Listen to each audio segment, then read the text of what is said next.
This is our OrCAD capture page. How we can change the page size? Just go to option and schematic page property. You can see that this is page options. Currently I have selected page A size, that is 9.7 and 7.2.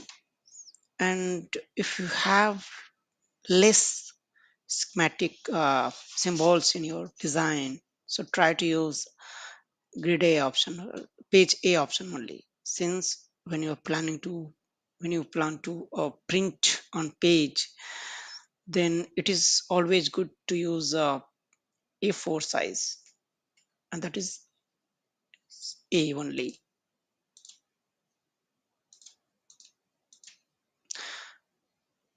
But when you go with B, so here the size is bigger, but the problem is when you print the this page on paper, so the symbols will look like this only, very small.